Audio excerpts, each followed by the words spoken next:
What would you do if the person you swore to spend your life with, the woman you built a home and a future for, was secretly building another life with someone else, right under your nose?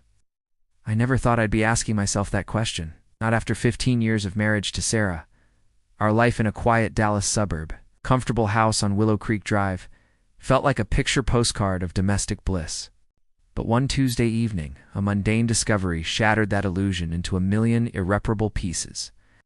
I was reaching for my toothbrush in the master bathroom, a familiar ritual, when my fingers brushed against something alien in the holder. A cheap, bright blue plastic toothbrush, not ours, tucked behind Sarah's expensive electric one. My heart hammered against my ribs, a frantic drumbeat of dread. It was too new to be forgotten, too out of place to be a mistake. In that moment, the air in our bathroom, usually filled with the scent of lavender and clean linen, turned thick with an unspoken, suffocating truth. I knew with a chilling certainty that bypassed logic that my life was about to unravel.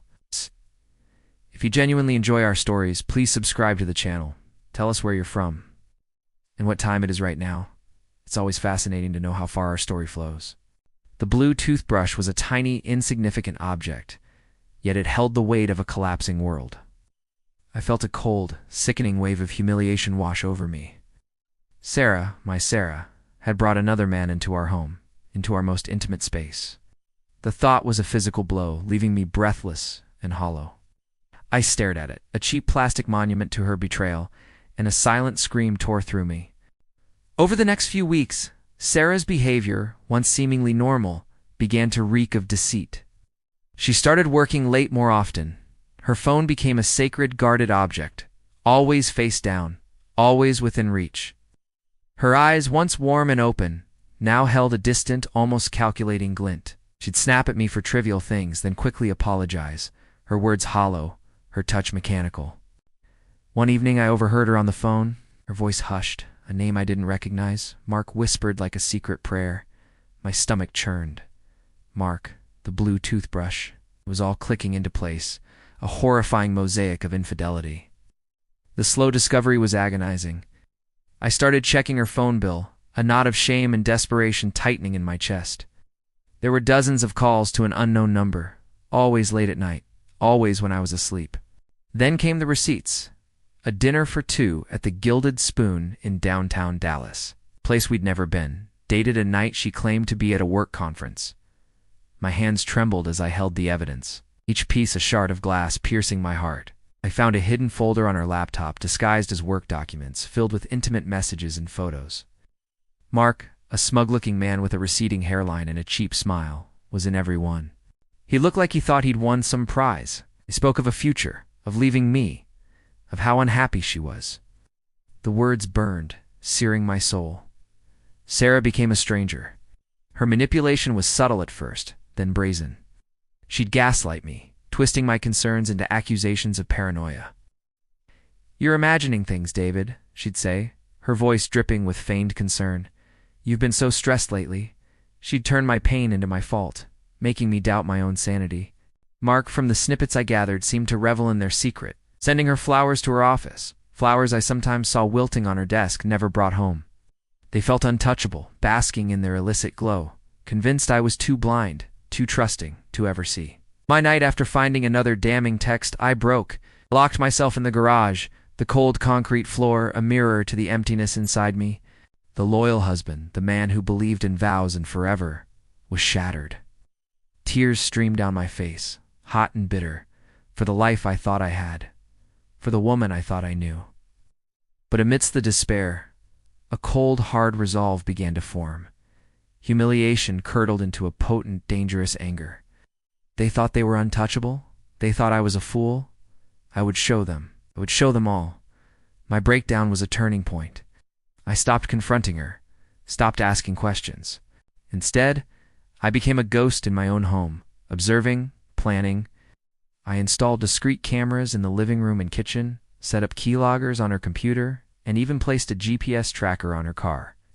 I hired a private investigator, a quiet, efficient woman named Alina, who specialized in infidelity cases. She provided irrefutable evidence. Photos of Sarah and Mark holding hands in Clyde Warren Park. kissing passionately outside a boutique hotel in Uptown, even a video of them entering a discreet apartment building on McKinney Avenue. I meticulously documented everything, creating a digital fortress of their betrayal. Bank statements, credit card records, phone logs, every piece of data was a weapon in my arsenal. I learned Mark's full name, his address in Fort Worth, his job as a mid-level manager at a tech company he was married to, with 2 young children. The layers of deceit were sickening. The traps I set were intricate, designed to dismantle her life piece by piece.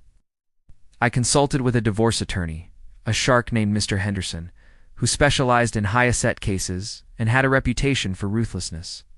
He advised me on how to protect my assets, how to ensure she received nothing but the bare minimum, and how to expose her infidelity in a way that would leave no doubt. I also started subtly spreading rumors among our mutual friends.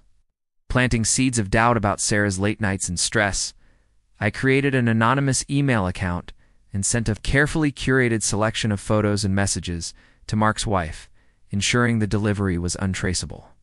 The goal wasn't just legal victory, it was social annihilation. The public exposure was brutal. It began with the divorce proceedings. Mr. Henderson presented the evidence in court with surgical precision. The judge, a stern woman with no tolerance for deceit, listened impassively as the photos, videos, and messages were displayed. Sarah's face, usually composed, crumbled. Her affair with Mark, once a whispered secret, was now a matter of public record, splashed across local news outlets that picked up on the sensational details. Mark's wife filed for divorce the same week, citing irreconcilable differences and emotional distress, his career hanging by a thread. The social fallout was immediate. Friends once loyal distanced themselves from Sarah. Her carefully constructed image as the perfect wife and community pillar shattered. She lost her job, her reputation, and eventually her home. The house on Willow Creek Drive, once a symbol of our shared life, became a monument to her downfall. Sarah was completely ruined. Emotionally, she was a wreck, her arrogance replaced by a hollow-eyed despair. Socially, she was an outcast, her name synonymous with betrayal. Legally, she walked away with nothing but the clothes on her back and the shame of her actions. I saw her once months later in a coffee shop in a different part of town. She looked older, her vibrant energy replaced by a defeated slump. She didn't see me, and I didn't approach. There was nothing left to say. The end.